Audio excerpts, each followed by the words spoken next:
Okay friends, તો next topic હવે આગળ આપણે ભણીએ. હવે આપણે ભણવાનું જે છે એ છે શ્રેણિક પરની પ્રાથમિક પ્રક્રિયાઓ. શ્રેણિક પર કઈ કઈ પ્રકારની પ્રાથમિક પ્રક્રિયાઓ કરી શકાય છે. હવે તમે વિચારતા હશો સર પ્રક્રિયાઓ એટલે કેવું હશે. તો આ અગાઉ આપણે શ્રેણિક સૌથી પહેલાં શું ભણ્યા ચેપ્ટરમાં શ્રેણિકોનું બેઝિક ભણ્યા. બરાબર, શ્રેણિકોનું બેઝિક ભણ્યા. શ્રેણિક કોને કહેવાય તો કે આપેલ માહિતીની લંબચોરસ કાં તો ચોરસ ગોઠવણીને શ્રેણિક કીધેલું. ત્યારબાદ આપણે શ્રેણિકો પરની બધી એલ્જેબ્રિક પ્રક્રિયાઓ એટલે કે સરવાળા, બાદબાકી, ગુણાકાર જોયેલું. બરાબર, અદિશ વડે શ્રેણિકોનો ગુણાકાર જોયો. તો આ બધી વસ્તુ આપણે શ્રેણિકો પરની ક્રિયાઓ જોઈ જ હતી.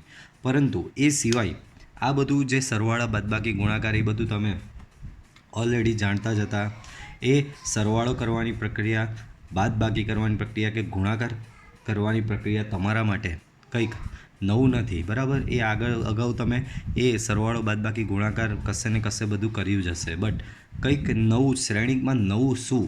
બરાબર, શ્રેણિક માટે એવું કયું વસ્તુ, કઈ પ્રક્રિયા છે જે બાકીના બધી વસ્તુથી એને અલગ કરી આપે છે. તો શ્રેણિક પરની કેટલીક પ્રક્રિયાઓ ભણવાની છે. એમાં પહેલી પ્રક્રિયા જે છે તે છે RI to RJ or CI to CJ. RI to RJ, CI to CJ. હવે આ છે શું? તો RI to RJ નો મતલબ, RI to RJ નો મતલબ આપેલા શ્રેણિકની આઈમી અને જેમી હારની અદલાબદલી કરવાની પ્રક્રિયા. ધ્યાન રાખજો, RI to RJ લખો એનો મતલબ આપેલા શ્રેણિકમાં આઈમી અને જેમી હાર પરસ્પર અદલાબદલી કરવાની છે. બરાબર, આપેલા શ્રેણિકમાં આઈમી અને જેમી હારની પરસ્પર અદલાબદલી કરવાની છે. સેમ એ જ પ્રમાણે હવે તમે કહેશો સર આર અને સી તો કેમ એવું આપ્યું છે? તો કે શ્રેણિક જે છે, શ્રેણિક આપણે ભણ્યા તો શ્રેણિકમાં બે વસ્તુ હોય છે.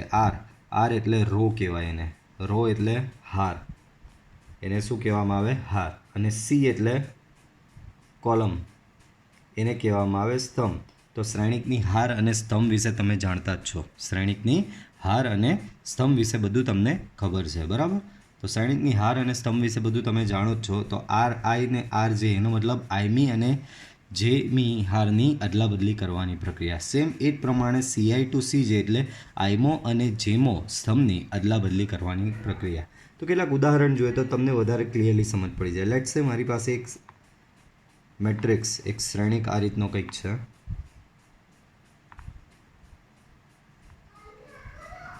તો મારી પાસે આ પ્રમાણેનો એક શ્રેણિક છે.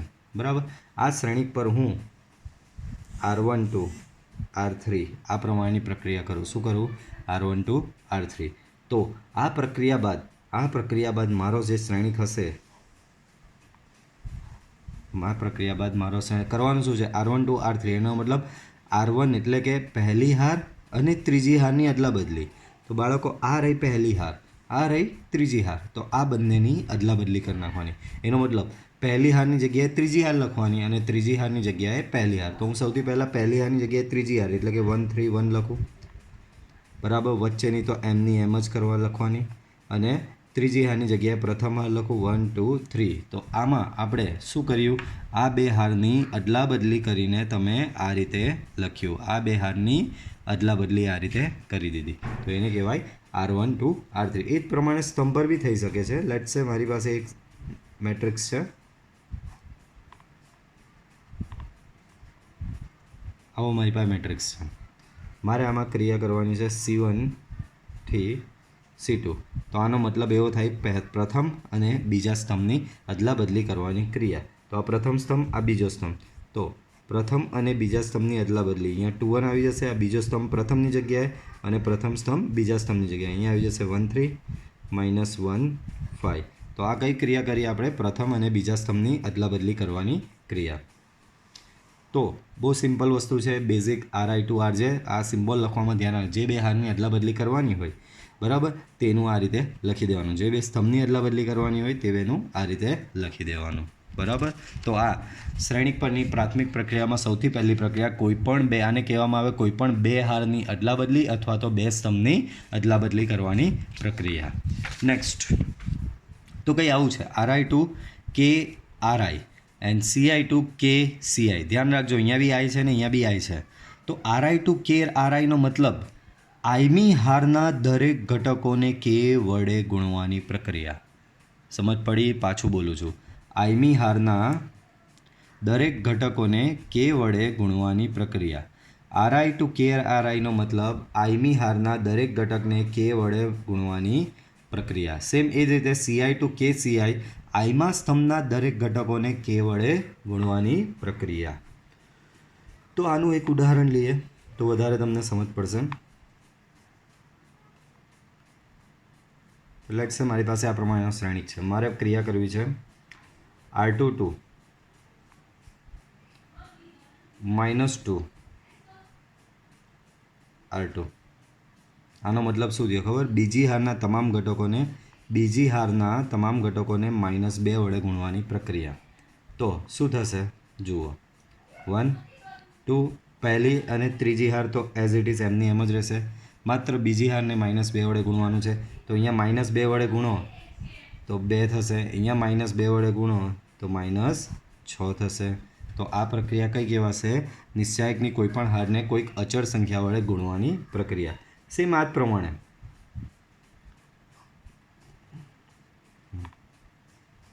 મારી પાસે આ પ્રમાણે મેટ્રિક્સ છે. કોઈક વાર એવી રિક્વાયરમેન્ટ આવે કે તમને ભાગવાની જરૂર પડે. લેટ્સ સે મારે ભાગવું છે 3 વડે, તો આ પ્રમાણે લખી દેવાનું. બીજી કોઈ હાર લઈએ, પહેલી હાર. તો આને શું થયું? પ્રથમ હારને વંથળ વડે ગુણવાની પ્રક્રિયા, અથવા બીજી રીતે બોલવું હોય તો પ્રથમ હારને 3 વડે ભાગવાની પ્રક્રિયા, અથવા તો પ્રથમ હારને વંથળ વડે ગુણવાની પ્રક્રિયા. તો પ્રથમ હારના તમામ ઘટકોને હું વંથળ વડે ગુણું, અહીંયા વંથળ વડે ગુણું તો વંથળ, અહીંયા વંથળ વડે ગુણું તો 2/3, અહીંયા -1 એઝ ઇટ ઇઝ, અહીંયા 1. બરાબર, આવું થશે. આગળ વધીએ.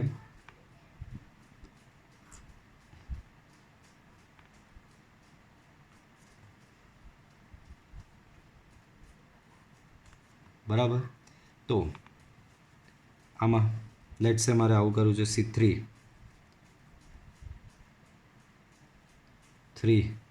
C3. આનો મતલબ આપેલા નિશ્ચાયકના ત્રીજા સ્તંભને અચળ 3 વડે ગુણવાની ક્રિયા.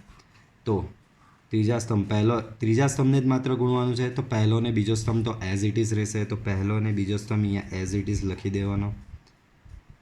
કરવાનું શું છે? ત્રીજા સ્તંભને 3 વડે ગુણવાનું, તો ત્રીજા સ્તંભનો દરેક ઘટક અહીંયા 3 વડે ગુણાઈ જશે. તો આ પ્રક્રિયા બધાને સમજ પડી ગઈ. તો આ નિશ્ચાયક પરની બીજી પ્રક્રિયા હતી. આગળ વધીએ. હવે આ થોડી ટિપિકલ છે, બધાને કન્ફ્યુઝ બી કરે. પ્રક્રિયા છે RI to RI plus KRJ and CI to CI plus KCJ. તો ધ્યાન રાખો કેવી રીતે. તો આમાં શું છે જુઓ, અહીંયા આ શું? RJ એટલે જેમી હાર. RJનો મતલબ શું થયો? જેમી હાર. બરાબર, તો જેમી હારના દરેક ઘટકોને કે વડે ગુણીને જેમી હારના દરેક ઘટકોને કે વડે ગુણીને આયમી હારમાં ઉમેરતા. સેમ આમાં શું થશે? જેમાં સ્તંભના દરેક ઘટકોને કે વડે ગુણીને આયમા સ્તંભમાં ઉમેરવાની પ્રક્રિયા. બરાબર, તો ઉદાહરણ જોઈએ તો વધારે સમજ પડશે આમાં. લેટ્સ સે મારી પાસે શ્રેણિક છે, આપણે મોટો જ શ્રેણિક લઈએ 3/3. આ 3/3નો એક શ્રેણિક છે. મારે ક્રિયા કરવી છે R2 પ્લસ 2 R1. તો આનો મતલબ શું ખબર? જો ધ્યાનથી હું પેન ફેરવું ત્યાં જો, પ્રથમ હારને 2 વડે ગુણીને બીજી હારમાં ઉમેરતા. પ્રથમ હારને 2 વડે ગુણીને બીજી હારમાં ઉમેરતા. પાછું પ્રથમ હારને 2 વડે ગુણીને બીજી હારમાં ઉમેરતા. બરાબર, તો આ ક્રિયા કરવાની છે. તો કેવી રીતે થશે જુઓ. પ્રથમ હારને 2 વડે ગુણો એટલે આ ઘટકને જો, તો પ્રથમ હારનો આ પહેલો ઘટક કયો છે? -1. આને 2 વડે ગુણો તો શું મળે તમને? -2 મળે. એને પાછો કાં ઉમેરવાનો? બીજી હારમાં. તો આને 2 વડે ગુણો એટલે -2 મળે. એને આમાં ઉમેરવાનો એટલે 3 -2 થશે. પાછું ધ્યાનથી સાંભળો. પ્રથમ હારને 2 વડે ગુણીને બીજી હારમાં ઉમેરવાની છે. પ્રથમ હારનો પ્રથમ ઘટક આને -1ને 2 વડે ગુણો તો તમને શું મળે? -2. -2ને આમાં ઉમેરો તો શું મળશે? અહીંયા 1. બરાબર, જો આમાં બદલાશે કોણ ખબર? અહીંયા જે લખેલો હોય ને એ જ બદલાય. અહીંયા ને અહીંયા સરખો જ હશે એવરી ટાઈમ. તો R2 જ બદલાશે ને, તો R2ની જગ્યા ખાલી રાખવાની, બાકીનું બધું એઝ ઇટ ઇઝ લખી દો. ચાલો, આ 1 છે જ નહીં, હમણાં એમ અઝ્યુમ કરો. બરાબર, બદલાશે કોના ઘટકો? માત્ર R2ના જ ઘટકો બદલાવાના. શું થશે? માત્ર R2ના જ ઘટકો બદલાવાના છે. તો R2 એટલે કે બીજી હાર સિવાયની પહેલી અને ત્રીજી હાર મેં એઝ ઇટ ઇઝ લખી દીધી. હવે શું કરવાનું છે? પહેલી હારના દરેક ઘટકને 2 વડે ગુણીને બીજી હારમાં ઉમેરવાના છે. તો પહેલી વારનો આ -1, પહેલી હારમાં -1 આને 2 વડે ગુણો તો શું મળે? તમને -2 મળે. એને બીજી હાર એટલે કે આમાં ઉમેરો 3 - 2 એટલે શું મળશે? 1. સેમ આને 2 વડે ગુણો, આને પહેલી હારના બીજો ઘટકને 2 વડે ગુણો તો 4 મળે, અને એ 4ને આમાં ઉમેરો તો તમને અહીંયા મળશે 6. આને 2 વડે ગુણો તો તમને 2 મળે, ને 2ને અહીંયા ઉમેરો તો અહીંયા તમને 3 મળશે. તો આ થઈ પ્રથમ હારના તમામ ઘટકોને 2 વડે ગુણીને બીજી હારમાં ઉમેરવાની ક્રિયા. બીજું ઉદાહરણ લઈએ.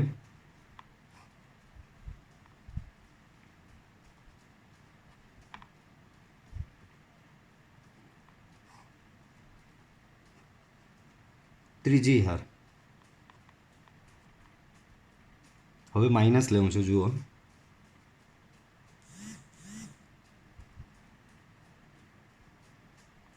આનો મતલબ શું સમજો. બીજી હારના તમામ ઘટકોને -3 વડે ગુણીને ત્રીજી હારમાં ઉમેરવાના. બીજી હારના તમામ ઘટકોને -3 વડે ગુણીને ત્રીજી હારમાં ઉમેરવાના. બરાબર. તો બદલાશે કોણ? ત્રીજી હાર જ બદલાશે. તો ત્રીજી હારની જગ્યા ખાલી રાખો, બાકીની ભરી દો. તો ત્રીજી હારની જગ્યા અહીંયા ખાલી રાખી, બાકીની ભરી દઈએ. 1 - 2 3 1. ત્રીજી હારની જગ્યા ખાલી રાખી. હવે કરવાનું શું છે? બીજી હારના તમામ ઘટકોને -3 વડે ગુણવાના છે. તો આને -3 વડે ગુણો તો તમને શું મળે? -9. એ -9ને કાં ઉમેરવાનું? ત્રીજી હારમાં. તો -9 અહીંયા ઉમેરાશે તો અહીંયા આવશે તમારો -7. આને -3 વડે ગુણો તો અહીંયા તમને શું મળશે? -3. એને આમાં ઉમેરો, +3 અને -3 ઉમેરાયો તો થશે તમારું 0. તો આ કઈ પ્રક્રિયા થઈ? બીજી હારના તમામ ઘટકોને -3 વડે ગુણીને ત્રીજી હારમાં ઉમેરવાની પ્રક્રિયા. આગળ વધીએ. ત્રીજો, હવે સ્તંભવાળા ઉદાહરણ લઈએ. તો લેટ્સ સે મારી પાસે આવું કંઈક છે. બરાબર. તો બીજા સ્તંભને અહીંયા બી બીજો સ્તંભ રાખ્યો.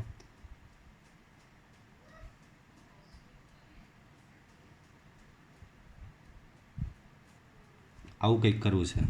તો ધ્યાન રાખો, બદલાશે કોણ? અહીંયા જે હોય તે જ. આનો મતલબ શું? ત્રીજા સ્તંભને 2 વડે ગુણીને બીજા સ્તંભમાં ઉમેરવાનો. બરાબર. બદલાશે C2 જ. તો માત્ર C2 સ્તંભ નહીં લખવાનો, એ સિવાય બાકી બચ્યા કયા? C1 અને C3 સ્તંભ. એને લખી નાખો. 1 2, અહીંયા 3 2. હવે કરવાનું શું છે? ત્રીજા સ્તંભને 2 વડે ગુણવાનું અને ઉમેરવાનું કાં છે? બીજા સ્તંભમાં. ત્રીજા સ્તંભને 2 વડે ગુણીને બીજા સ્તંભમાં ઉમેરતા. તો ત્રીજો સ્તંભ આ રહ્યો. આને 2 વડે ગુણો એટલે અહીંયા 6 મળશે. એ 6 તમે અહીંયા ઉમેરો તો તમને મળશે 5. આ રહ્યો ત્રીજો સ્તંભ. આને 2 વડે ગુણો તો તમને 4 મળશે. એ 4ને અહીંયા ઉમેરો તો તમને કેટલું મળશે? 5 મળશે અહીંયા બી. બરાબર.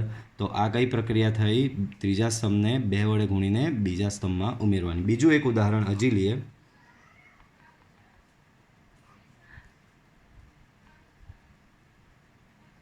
-1 -2 3 1 1 2 1 3. તો ચાલો આમાં કંઈક એવી જ પ્રક્રિયા કરીએ. તો આમાં શું કરવાનું? ત્રીજા સ્તંભને -3 વડે ગુણીને પહેલા સ્તંભમાં ઉમેરવાનો. બદલાશે કોણ? પહેલો સ્તંભ. તો પહેલો સ્તંભ નહીં લખવાનો, એ સિવાયના બાકીના બંને સ્તંભ લખી નાખવાના. તો એ સિવાયના બાકીના બંને સ્તંભ મેં લખી દીધા. હવે ત્રીજા સ્તંભને -3 વડે ગુણવાનો. તો આને -3 વડે ગુણો, આને -3 વડે ગુણો તો તમને -6 મળે. એ -6 કાં ઉમેરવાનો? પહેલા સ્તંભમાં. તો -6 અહીંયા, આને -3 વડે -3 વડે ગુણ્યો તો તમને -6 મળ્યો. -6 તમે અહીંયા ઉમેરો તો અહીંયા મળશે -5. આને -3 વડે ગુણો તો તમને -3 મળે, અને એ -3 અહીંયા ઉમેરો, એ -3 અહીંયા ઉમેરો તો તમને -2 મળે. આને -3 વડે ગુણો તો તમને મળશે -9, ને એ -9 અહીંયા ઉમેરો તો -11 અહીંયા મળશે. તો આ તમારી આ પ્રમાણેની પ્રક્રિયા થશે. બરાબર. હવે હજી થોડી એક થિયરી છે, તે આપણે ભણી લઈએ, અને અમુક IMP નોટ્સ છે. વ્યસ્ત સંપર્ણ શ્રેણિક. સૌથી પહેલાં તો વ્યસ્ત અહીંયા આપણે શોધવા જઈ રહ્યા છે. તમને વ્યસ્ત સમજાય તો તમે સાદું જે મેથ્સ ભણ્યા હશો તો કે 5, તો 5નો વ્યસ્ત કહેવાય, 5નો વ્યસ્ત કહેવાય 1/5. બરાબર. -3 હોય તો એનો વ્યસ્ત થશે -1/3. બરાબર. 1/2 હશે તો એનો વ્યસ્ત થાય 2. બરાબર. તો આ વસ્તુ તમને ખબર છે. જે રીતે આપણે આગળ બી ભણ્યા ને, 10 છે તો 10નો વ્યસ્ત 10 ઇન્વર્સ કહેવાય. આ એનું પ્રતિવિધેય થયું. તો આ બધું તમે આગળ ભણી ગયા છો. બટ હવે એ વસ્તુ શ્રેણિકનો વ્યસ્ત શોધવાની વાત અહીંયા કરે છે. કોનો વ્યસ્ત? શ્રેણિકોનો વ્યસ્ત કેવી રીતે શોધાય, બરાબર. તો શ્રેણિકોનો વ્યસ્ત એટલી ઇઝી મેથડથી નહીં શોધી. આમાં કેવું કહેવાય ભાઈ, એને ઉલટાવી નાખો એટલે તમને વ્યસ્ત મળી જતો હતો, પણ નહીં. શ્રેણિકોનો વ્યસ્ત એટલો સીધી રીતે મળતો નથી. તો વ્યસ્ત સંપન્ન શ્રેણિક કોને કહેવાય? પહેલાં તો એક વ્યાખ્યા આપવામાં આવી છે કે વ્યસ્ત સંપન્ન શ્રેણિક, બરાબર. તો વ્યસ્ત સંપન્ન શ્રેણિક કોને કહેવાય? તો ધારો કે તમારી પાસે, જો પહેલી એક વસ્તુ ધ્યાન રાખી દો, અહીંયા આપણે શ્રેણિકોનો વ્યસ્ત શોધવા જઈ રહ્યા છે, અને તમારો શ્રેણિક જો ચોરસ શ્રેણિક હોય, તમારો શ્રેણિક જો ચોરસ શ્રેણિક હોય તો જ એનો વ્યસ્ત મળશે, બરાબર. બાકી શ્રેણિકોનો વ્યસ્ત ન મળે, બરાબર. એટલે કે આવા શ્રેણિક હોય, લંબચોરસ શ્રેણિક, જેમ કે આવો શ્રેણિક, તો આવા શ્રેણિકના વ્યસ્ત નહીં મળે. તમારી પાસે શ્રેણિકોનો વ્યસ્ત શોધવો હોય તો તમારી પાસે એ શ્રેણિક ચોરસ શ્રેણિક કમ્પલસરી હોવો જ જોઈએ, જેમ કે આવા પ્રકારના શ્રેણિકો, બરાબર. આ 2x2નો ચોરસ શ્રેણિક થયો, આ 3x3નો ચોરસ શ્રેણિક થયો. તો જો તમારો શ્રેણિક ચોરસ શ્રેણિક હશે તો જ એનો વ્યસ્ત મળશે. તો જે શ્રેણિકોના વ્યસ્ત મળે છે, જે શ્રેણિકોના વ્યસ્ત મળી શકે આવી રીતે, એવા શ્રેણિકને કહેવામાં આવે છે વ્યસ્ત સંપન્ન શ્રેણિક. ચાલો તો અહીંયા જોઈએ. અહીંયા એક શ્રેણિક લીધો છે જેની કક્ષા m ક્રોસ m કેમ લીધી? ચોરસ શ્રેણિક. પાછું એક વખત તમને સમજો, ચોરસ શ્રેણિક કોને કહેવામાં આવે? તો કે જે નિશ્ચાયકમાં હાર અને સ્તંભની સંખ્યા સમાન હોય, એને ચોરસ શ્રેણિક કહેવામાં આવે છે. તો એક શ્રેણિક a m ક્રોસ m છે અને એક શ્રેણિક b m ક્રોસ m છે, બરાબર. તો આ બે ચોરસ શ્રેણિકો છે, a m cross m, b m cross n. તો આ બે શ્રેણિક ચોરસ શ્રેણિક એવા છે કે જેથી તમે a ઇન્ટુ b કરો કે b ઇન્ટુ a કરો, તમે a ઇન્ટુ b કરો કે b ઇન્ટુ a કરો, તમને શું મળે? I. શું મળે? એકમ શ્રેણિક. યાદ કરો, I એટલે શું? એકમ શ્રેણિક. હવે તમે એમ વિચારો સર એટલે આવું એમ, વાંધો નહીં, ચાલો. તો I એટલે એકમ શ્રેણિક યાદ છે ને, 1 0 0 1, અને 3x3નો એકમ શ્રેણિક 0 1 0 0 0 1 0 0 0 1, બરાબર. તો બે શ્રેણિક છે a અને b, અને જો એ બેનો ગુણાકાર I એટલે કે એકમ શ્રેણિક થતો હોય તો b જે શ્રેણિક છે એને એનો વ્યસ્ત શ્રેણિક તરીકે ઓળખવામાં આવે છે. ab બરાબર ba બરાબર I થાય તો b ને એનો વ્યસ્ત શ્રેણિક તરીકે ઓળખવામાં આવે છે, અને b બરાબર લખાય a ઇન્વર્સ. જે રીતે tan ઇન્વર્સ લખતા હતા એ રીતે એનો વ્યસ્ત કહે ને, વ્યસ્ત કોનો થયો? અહીંયા એનો વ્યસ્ત થયો, તો b બરાબર a ઇન્વર્સ લખાય, બરાબર. તો પાછું એક વખત સમજો, બે શ્રેણિક છે તમારી પાસે, a અને b, બંને કેવા છે? ચોરસ શ્રેણિક છે. તમે ab શોધો, ba શોધો, અને જવાબ જો I આવે તો b ને એનો વ્યસ્ત શ્રેણિક કહેવાય, અને b બરાબર a ઇન્વર્સ આવું લખાય, બરાબર. જે રીતે 5 અને 1/5 એકબીજાના વ્યસ્ત કેમ કહેવાતા હતા? તો 5 × 1/5 કરતા હતા તો તમને 1 મળતો હતો. એ રીતે -3 અને 1 -1/3, -3 અને -1/3 એકબીજાના વ્યસ્ત કેમ કહેવામાં આવે? બિકોઝ કે -3 અને -1/3 એ બેનો ગુણાકાર કરો તો તમને 1 મળતો હતો, બરાબર. એટલે કે અહીંયા બી એકમ આવું મળતું હતું. એ જ પ્રમાણે ab અને ba કરો તો તમને I મળે છે, એકમ શ્રેણિક મળે. તો b ને એનો વ્યસ્ત શ્રેણિક તરીકે ઓળખવામાં આવે છે. b ને એનો વ્યસ્ત શ્રેણિક તરીકે ઓળખવામાં આવે છે, અને b બરાબર a ઇન્વર્સ એવું કહેવાય. અને અહીં તમને એનો વ્યસ્ત a ઇન્વર્સ મળ્યો એટલે કે એને વ્યસ્ત સંપન્ન શ્રેણિક તરીકે ઓળખવામાં આવે છે. ચાલો હવે એક પ્રમેય છે, જો ચોરસ શ્રેણિકનો વ્યસ્ત શ્રેણિક અસ્તિત્વ ધરાવે તો એ અનન્ય જ હોય છે. એટલે કે કોઈ શ્રેણિક એ છે, તમે એનો વ્યસ્ત શોધો a ઇન્વર્સ, તો આ અનન્ય જ હશે, એક જ જવાબ મળશે, આના મલ્ટિપલ આન્સર મળશે નહીં, એ અનન્ય જ હશે, બરાબર. તો કોઈ પણ ચોરસ શ્રેણિકનો વ્યસ્ત શ્રેણિક જો અસ્તિત્વ ધરાવે તો તે અનન્ય હોય. પછી આવો એક નિયમ છે ને, આવા ટાઈપનો એક નિયમ આપણે આગળ ભણેલા કે a b નો ડેશ એટલે કે ટ્રાન્સપોઝ બરાબર b dash into a dash. Same એ જ પ્રમાણે a ઇન્ટુ બીનો ઇન્વર્સ બરાબર b inverse into a inverse. ઉલટાઈ નાખવાનું, એ બી છે તો b એ કરી નાખવાનું, બરાબર. પછી એક IMP નોટ્સ છે, આ નોટ્સ પરથી જ દાખલા તમારા છે આગળ, બરાબર. તો a ઇન્ટુ a ઇન્વર્સ કરો કે એ ઇન્વર્સ ઇન્ટુ એ કરો, તમારો જવાબ આ આવશે. તો આમાં છે જ કંઈ નહીં, કોઈ શ્રેણિક છે, એ શ્રેણિકનો તમે એના વ્યસ્ત સાથે જ ગુણાકાર કરો. આ વ્યસ્ત છે ને એનો એના શ્રેણિક સાથે ગુણાકાર કરો તો તમને જવાબ મળશે આઈ. બરાબર, આના જેવી જ વાત થઈ. 5 ગુણ્યા 1/5 કરો તો 1 મળે. તો એ છે ને એના જ વ્યસ્ત સાથે એનો ગુણાકાર કરો તો તમને જવાબ શું મળે? આઈ, એકમ શ્રેણિક. પછી બીજું, આ વસ્તુ તમને ખબર જ હતી, 5 × 1/5 બરાબર 1 મળ્યો. તો 5 × 1 કેટલો મળે? તમને 5 જ મળે ને, પાછો પોતે 5 જ મળે ને. 1 સાથે ગુણાકાર કરો, 10 × 1 કરો તો બી 10 જ મળે. તો એ જ પ્રમાણે કોઈપણ શ્રેણિકનો એ જ પ્રમાણે આઈ સાથે ગુણાકાર કરો, એટલે કે એ × આઈ કરો કે આઈ × એ કરો, તમને એ શ્રેણિક પાછો મળશે. આ એટલે એકમ શ્રેણિક, જે એક જેવું જ કામ કરે છે. 5 1નો જેમ એકની સાથે કોઈપણ સંખ્યાનો ગુણાકાર, એ સંખ્યા પોતે જ પાછી મળે. અહીંયા 1 સાથે અહીંયા 10, 15, 10 લાખ, 5 લાખ, કરોડ, કોઈ બી સંખ્યા ગુણો, એ સંખ્યા જ અહીંયા તમને પાછી મળે છે. એ જ પ્રમાણે આઈ સાથે કોઈપણ શ્રેણિકનો ગુણાકાર કરો તો તમને એનો એ જ શ્રેણિક પાછો મળશે. આઈ સાથે કોઈપણ શ્રેણિકનો ગુણાકાર કરો તો તમને એનો એ જ શ્રેણિક પાછો મળશે. બરાબર, તો આ 2 પોઈન્ટ તમને આગળ કોઈપણ શ્રેણિકનો વ્યસ્ત કઈ રીતે શોધવાનો એના દાખલામાં ખૂબ જ અગત્યનો થઈ રહેશે. તો આ લેક્ચર પૂરતું આપણે આટલું રાખીએ, બિકોઝ નેક્સ્ટ જે મેથડ છે એશિલોન પદ્ધતિ. હવે નેક્સ્ટ જે મેથડ છે એ છે શ્રેણિકોનો વ્યસ્ત શોધવા માટેની પદ્ધતિ. આપેલ શ્રેણિકનો વ્યસ્ત કઈ રીતે શોધવામાં આવે, એમાં 2x2 શ્રેણિકનો અને 3x3 શ્રેણિકનો વ્યસ્ત શોધવાનો છે આપણે. બરાબર, અને એ વ્યસ્ત શોધવા માટે એક મેથડ છે હાર સંક્ષિપ્ત એશિલોન પદ્ધતિ. હાર સંક્ષિપ્ત એશિલોન પદ્ધતિ. તો એશિલોન પદ્ધતિ શું છે? તો અત્યાર સુધી આપણે જે આ 3 પ્રક્રિયાઓ ભણી ગયા ને, આ 3 પ્રક્રિયાઓ જે આપણે ભણી ગયા 1, 2 અને 3, આ પ્રક્રિયાઓ તથા આ બધા નિયમોનો ઉપયોગ કરીને એક મેથડ બનાવવામાં આવેલી છે. એ મેથડનું નામ છે હાર સંક્ષિપ્ત એશિલોન પદ્ધતિ, અને એ પદ્ધતિ આપેલા શ્રેણિકનો વ્યસ્ત શ્રેણિક શોધવા માટે વપરાય છે. એ મેથડ બહુ જ અગત્યની છે. બરાબર, નેક્સ્ટ વિડીયો લેક્ચર હું સ્પેશિયલી એના પર જ બનાવીશ. મે બી નેક્સ્ટ 2 or 3 વિડીયો લેક્ચર આપણા આજ એશિલોન પદ્ધતિ પર જ હશે. એમાં હું જે પ્રમાણેના અમુક પોઈન્ટ્સ તમને યાદ રાખવાનું કહું એ તમારે કમ્પલસરી યાદ રાખવા પડશે. એ પ્રમાણે કરશો તો કોઈ પણ દાખલામાં કોઈ એરર આવશે નહીં. તો આપણો નેક્સ્ટ વિડીયો લેક્ચરમાં ટોપિક હશે હાર સંક્ષિપ્ત એશિલોન પદ્ધતિ. શેના માટે? તો કે કોઈ પણ શ્રેણિકનો વ્યસ્ત શ્રેણિક શોધવા માટે. ઓકે, સો આજે આટલું રાખીએ. બરાબર, નેક્સ્ટ લેક્ચરમાં આપણે પાછા મળીએ. Thank you.